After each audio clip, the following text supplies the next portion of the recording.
This is Jeremy Gresham, a principal of Scaffold Partners, and today we're going to be speaking about repositioning a student property after takeover, whether as an owner or as a third-party property manager. And to do that, we're going to be speaking with Wendy Avery of Wendy Avery Design, a design and marketing firm. Hello, Wendy. Hi, Jeremy. And Hagen Brown, who's one of the two principals of Corridor Property Management and Corridor Ventures. Hello, Hagen. Hello, Jeremy. Corridor Ventures owns or third-party property manages 10 student properties around the United States. And Wendy and Hagen work very closely on repositioning those assets after takeover. For purposes of our conversation today, we've divided our topics into four. We'll be beginning with what is repositioning and why do it? Second, how to reposition a student asset.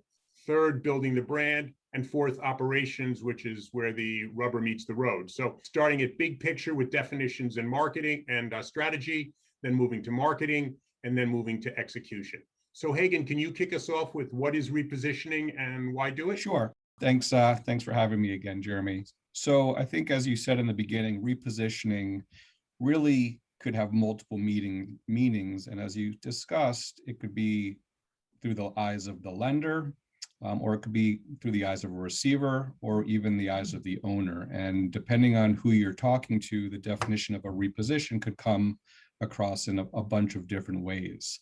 If you're an owner or a lender, you could have a completely different reason for repositioning an asset, or if you're a special servicer or a receiver, you could also look at repositioning and through a different light. But at the bottom line is, repositioning is generally something that occurs when an asset is falling behind its business plan.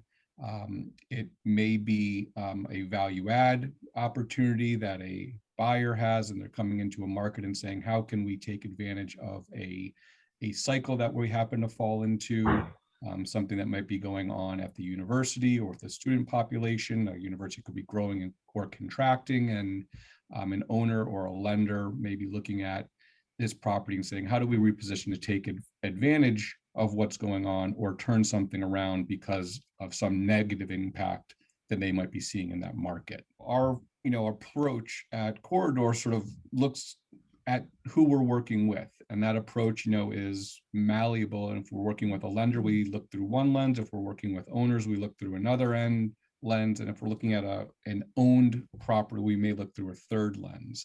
And that really talks to sort of what we describe as our accordion approach, which is an approach that contracts and expands based on what's happening at the asset level and what's happening at the market level. And we really tailor and customize that approach to those conditions. Got it. So can you speak to how to reposition the property? How do you go about doing that? Sure. I mean, first we try to create a baseline. We have a baseline approach that we take to all of our student, properties. And that approach really is to get an understanding of what's happening at the market level, what's happening with our competition. Is this a property that has a strong relationship with the university? Is the university a friendly part of the equation, or is the university, and a competitor to the property? And depending on where that falls, will sort of determine on where we focus. Regardless of that, we like to have a strong relationship with the university, but we'll focus our repositioning really on the asset at the asset level. Got it. And then what kind of basic services would you talk about repositioning, for example? So when we look at repositioning, we'll look at sort of what's going on at the property from a leasing perspective, capital needs of the property, the brand.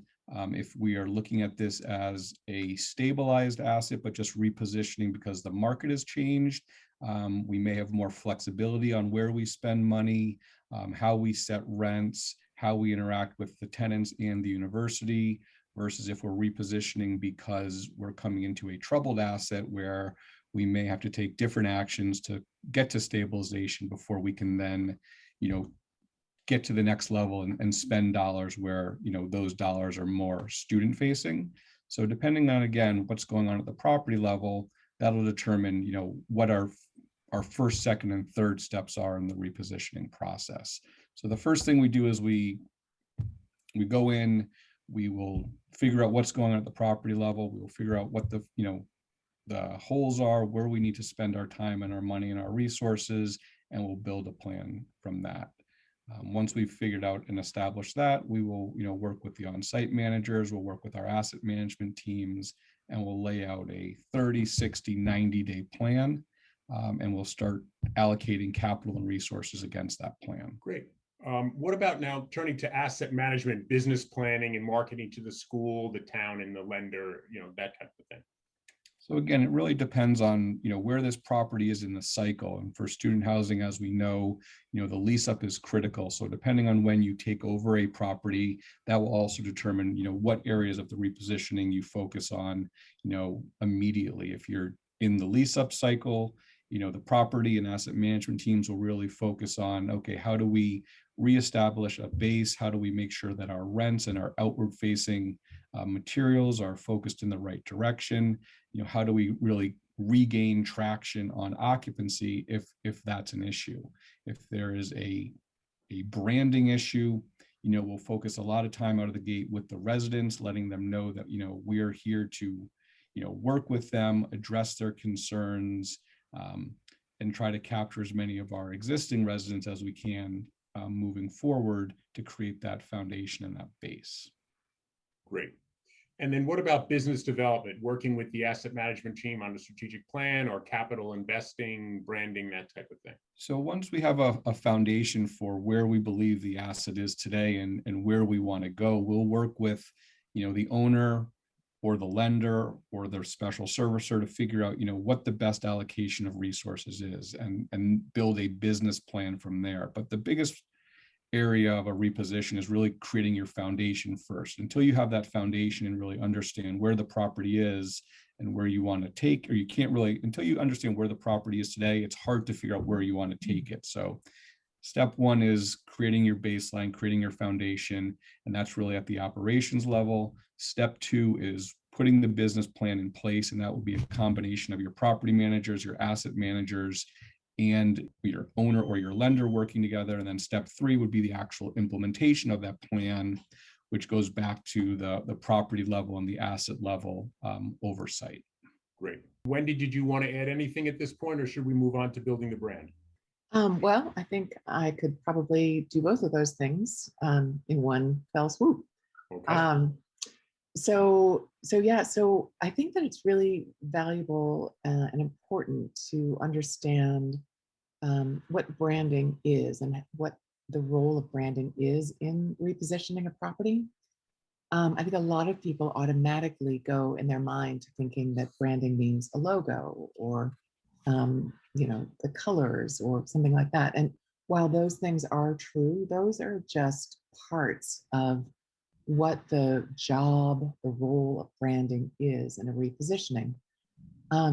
The larger view of branding really is in coordinating with a property owner, a property manager, someone who has stepped in as Corridor does to reposition a property and understand what their strategy is.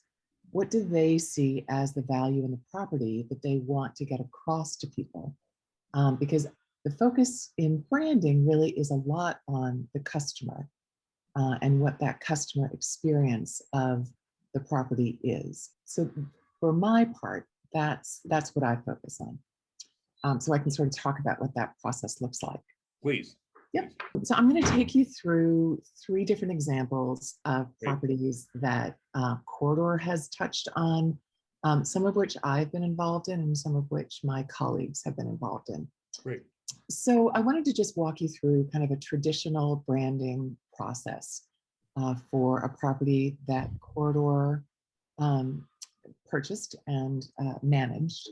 It's called Amherst Grove. I came into this when there was already a branding, a logo in place, and this was it. This was what ultimately was the interim logo. This property, obviously, it's in Amherst, Massachusetts. The audience focus is college students. There are 5 colleges in the area.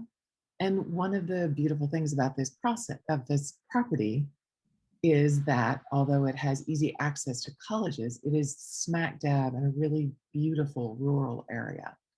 And so it was determined that playing that up would be a strong move for repositioning the property.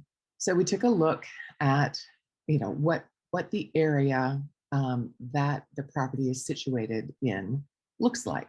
We took a look at the competing properties around our property to understand how they're positioning themselves. What do they have on offer for potential renters? What do their logos look like? What are they trying to get across? And is there a gap in what is available out there that we could see our property filling? It's also important at this stage when you're investigating the competitive market to take a look at what people are saying on social media, because that's a really easy way of understanding what your audience thinks about your property as it exists now and surrounding properties. I always find it valuable. Sometimes this ends up being more or less important, but understanding what colors your surrounding properties are using. Sometimes that will surface kind of a typical color that you want to fit into in that area. Other times you'll be able to see where there are gaps that you might be able to sort of move into and occupy. So maybe you own orange when everybody else is green.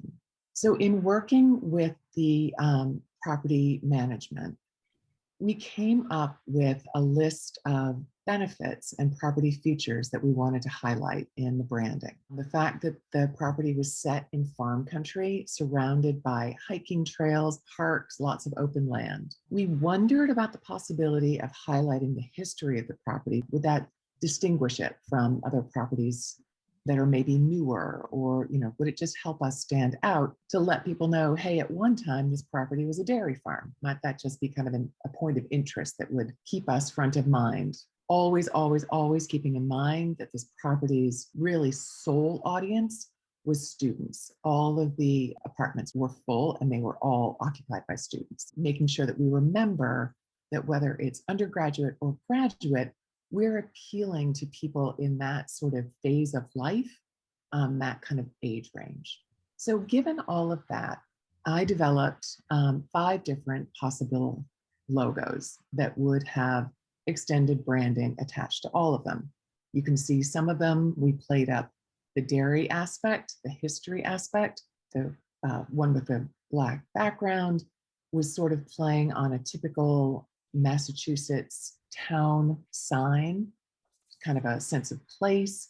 There are some that are more modern, some that are more country. This process is really valuable, I find, to work with a new owner or a new manager, because the deep dive that I do to get to the point where I come up with these logos involves asking them what they see as the benefits to their property, as the right features that we want to put forward, and which do we want to prioritize.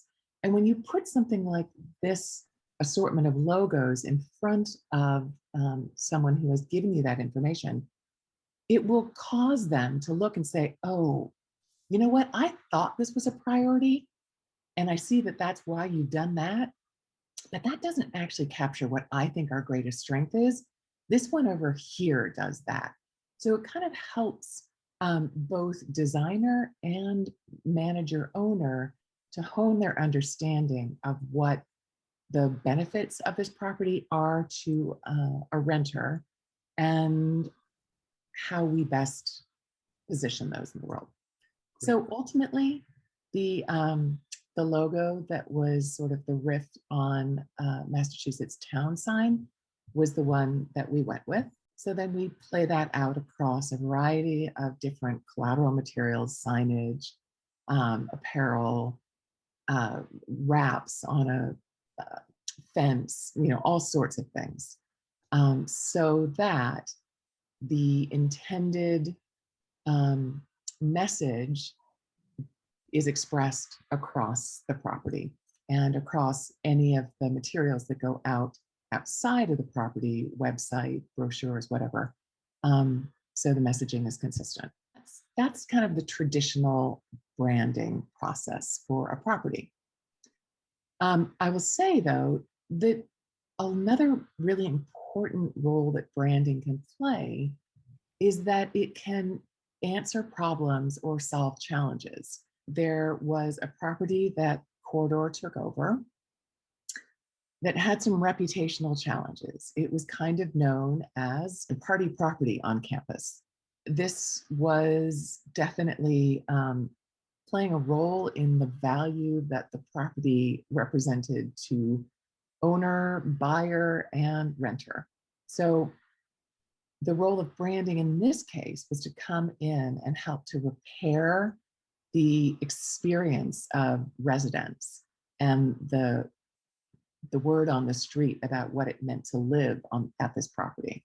So yes, there was a logo redo on this property, but the more kind of central part of the branding that we did on this was the reputational repositioning. So that involved really not anything that I can necessarily show you like I would show you a logo, but I can talk about the fact that there was a lot of work done to repair the reputation and the partnership with property management in addition to property renters. There was a lot of work putting into regaining trust on the part of the property management who hadn't felt like they were supported by previous ownership. And then there was work to do in repairing the relationship with surrounding properties, letting local law enforcement know that there was kind of a new sheriff in town and we were going to follow through on cleaning up the property, doing capital improvements on the interiors and exteriors so that the look and feel of the property aligned with the strong intentions that we had for turning this property around. And making sure that the experience of a renter extended to things like having reliable internet, having reliable water, having access to fun amenities like a basketball court or a fire pit, addressing tenant concerns about safety. All of those things can also be seen as a role that branding can play in repositioning. Lastly, I'm going to talk about the way that branding can be used to clarify and strengthen brand awareness. Corridor was involved with 4 properties that were distributed across an area in Georgia. There were 4 of these properties, but there was one owner, and that owner used one office and one set of staff members. The value that branding can play in this sort of an application, unifying 4 different properties that are distributed across a geographic area that are all being purchased, repositioned, and strengthened. If you can help people understand that these properties are connected as they're all being repositioned, they actually strengthen one another and strengthen the overall brand, strengthening the idea that you can trust in the repositioning and the value add that is going on in the properties.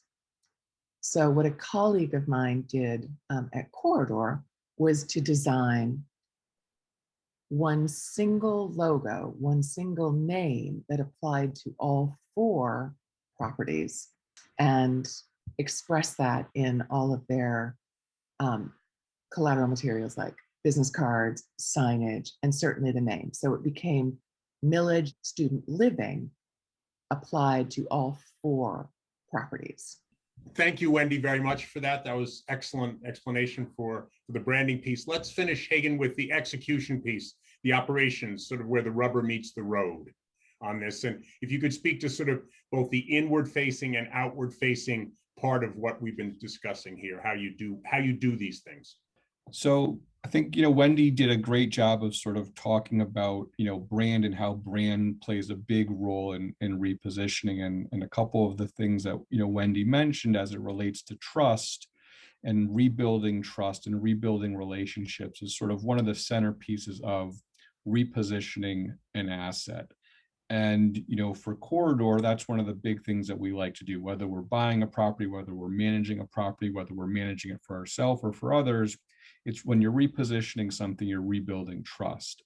And a lot of times before you can even get to building the brand, you got to rebuild the trust and get, your inward facing, which is, more focused on your tenant base, getting them to trust you and know that the services that, not just life safety and well-being services are going to be provided to them, but also, you're providing a place for them to live, a place for them to call home.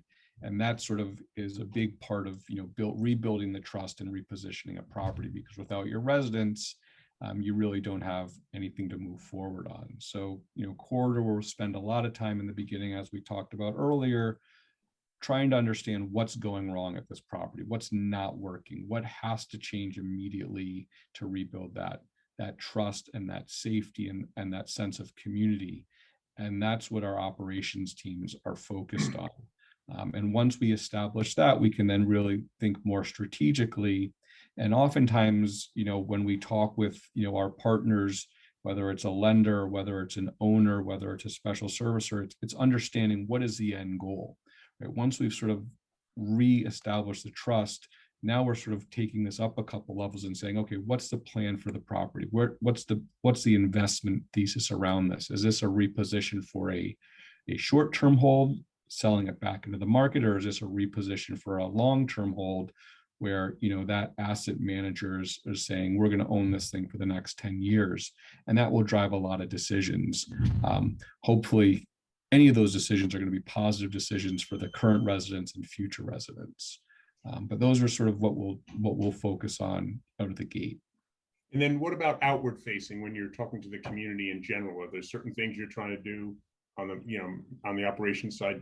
And so again, Wendy touched on some of this. When you're stepping into a situation where it's a reposition, some of those outward facing, communication tactics are going to be to work with the local police department, the university for sure, the student housing department, the different areas of the community that also, are impacted by that property, by the residents on that property, whether they're there to provide services for the property in a positive way, or they're there to provide services when something goes wrong. It's our job to make sure that those connections are in place for, not only the well-being of the residents, but for the well-being of the property. And part of rebuilding that brand and that trust is not just the inward facing with the residents, but it's with, again, the university, the student affairs office, the student housing office, the social services, the emergency services. So we take a very proactive approach with making all those connections. And as Wendy alluded to, letting all of those stakeholders know that there's new ownership or there's new management in town, and we want to work with them, not against them, to take a property that could be impacting the university, the residents, the neighbors, the neighborhood, and say, hey, we're here to help, we're here to make a difference. And hopefully through Corridor's, guidance, we can achieve that. Well, thanks, Wendy and Hagen, very much for your time today. I've been speaking with Wendy Avery of Wendy Avery Design, a design and marketing firm, and Hagen Brown, a principal at Corridor Ventures and Corridor Property Management. Corridor owns or third-party property manages 10 student housing assets, and Hagen and Wendy work very closely on repositioning them. If you have any questions about what we've spoken about today, please reach out.